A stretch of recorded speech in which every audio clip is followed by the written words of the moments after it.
تو اس لیے ایک تو اس بات پر متنبہ میں اپنے آپ کو پہلے اور اپنے واسطے سے دوسرے حضرات کو کرنا چاہتا ہوں کہ ہم سچی بات ہے کہ مفتی جو ہے وہ بہت بڑا منصب ہے، اتنا بڑا منصب ہے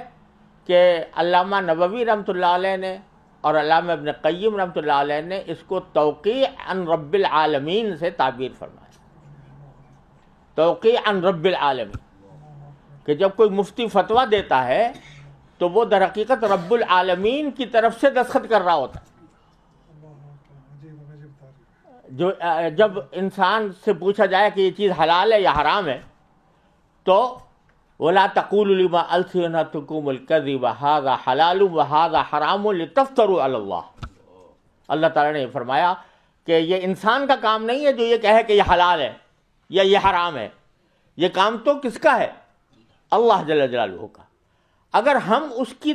ہم یہ کہہ رہے ہیں کہ شریعت میں یہ حلال ہے تو ہم رسول اللہ جل جلالہ کی طرف سے نائب بن کر،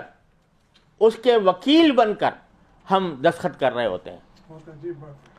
تو یہ توقیع عن رب العالمین ہے۔ یہ تو در حقیقت اتنا نازک کام ہے، اتنا نازک کام ہے۔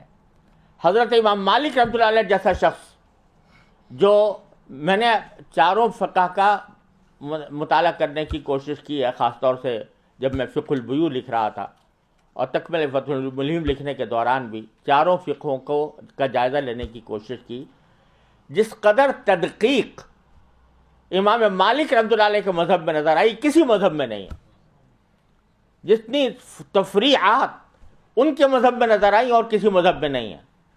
لیکن وہ فرماتے ہیں امام مالک رحمۃ اللہ علیہ کہ جب تک مجھے 70 اپنے وقت کے علماء نے اجازت نہیں دے دی اس وقت تک میں نے فتویٰ دینا شروع نہیں کیا۔ 70 علماء وقت نے جب یہ کہہ دیا کہ ہاں تم فتویٰ آپ دے سکتے ہو تو میں فتویٰ دینے کے لیے بیٹھا، اور اس کے باوجود ان کو کبھی، میں نے کتاب میں نقل کیا ہے کہ ان کو کبھی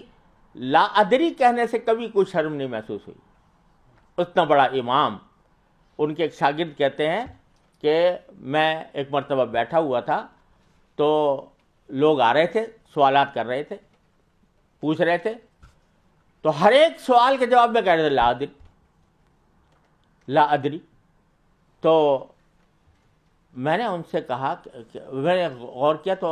انہوں نے عدد لکھا ہے اس میں کہ کتنے سوالوں میں سے اکثر سوال کے جواب میں انہوں نے لا ادری فرمایا کہ مجھے نہیں معلوم۔ اور اللہ تبارک و تعالیٰ نے پھر ان سے وہ کام لیا کہ جس کا کوئی شمار کرنا ممکن نہیں ہے، اور حضرت امام مالک رحمۃ اللہ علیہ کے تلامذہ نے ان کا علم پھیلایا۔ اور ساتھ میں کوئی شخص ایک مرتبہ کسی شخص نے کہا کہ حضرت یہ تو ایک خفیف سا مسئلہ ہے، معمولی سا مسئلہ ہے، تو فرمایا کہ لیس فی الفقہ شیء خفیف، فقہ میں کوئی چیز خفیف نہیں ہوتی۔ اس واسطے یہ کہہ کر میں جواب نہیں دے سکتا چاہے جب تک کہ مجھے پورا علم یقینی درجے میں حاصل نہ ہو جائے۔ اتنے بحر زخار ہونے کے باوجود ان کی احتیاط کا یہ عالم تھا۔ اللہ تبارک و تعالیٰ اپنے رحمت سے ہمیں اس خطرے سے کہ جب کوئی شخص مستفتی بنتا ہے، سوال کرتا ہے، تو بزرگوں نے فرمایا کہ وہ مفتی کو جواب دینے والے کو اپنے اور جہنم کے درمیان ایک واسطہ بناتا ہے، اپنے اور جہنم کے درمیان ایک واسطہ بناتا ہے کہ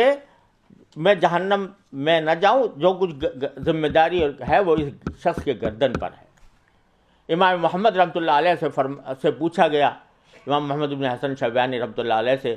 کہ آپ کو ہم ہر وقت دیکھتے ہیں کہ فکر مند رہتے ہیں، مغموم رہتے ہیں، تو اور ایسا جیسے کوئی آدمی حشاش بشاش ہوا کرتا ہے، اس طرح کی کیفیت نہیں ہوتی۔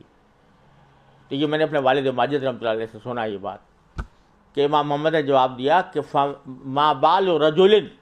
جعل الناس عنقہ قنطرۃ الی الجنۃ والنار، کہ اس شخص کا کیا حال پوچھتے ہو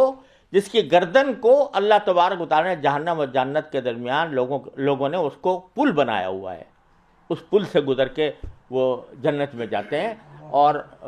ساری ذمہ داری اس گردن کے اوپر ہے جو قنطرہ بنی ہوئی ہے، پل بنی ہوئی۔ تو ایک طرف تو یہ عالم ہے ان حضرات کا، امام مالک کا، امام ابو حنیفہ کا، امام شافعی کا۔ حضرت امام شافعی رحمۃ اللہ علیہ فرماتے ہیں کہ جب بھی کوئی شخص مجھ سے کوئی مسئلہ پوچھتا ہے تو تھوڑی دیر کے لیے میں اپنے آپ کو جنت اور جہنم دونوں پر پیش کرتا ہوں کہ جواب مجھے جنت میں لے جائے گا یا جہنم میں لے جائے گا۔ ایک طرف تو یہ حال ہے، اور دوسری طرف فتویٰ کو ایک آج کل ایسا بنا لیا گیا ہے کہ ہر ایک آدمی مفتی بننے کے لیے تیار ہے۔ میری رائے ہے، آئی تھنک دیٹ دس از حلال اور حرام، ہر ایک آدمی اپنی رائے پیش کرنے کو تیار ہے اور مفتی بننے کو تیار ہے۔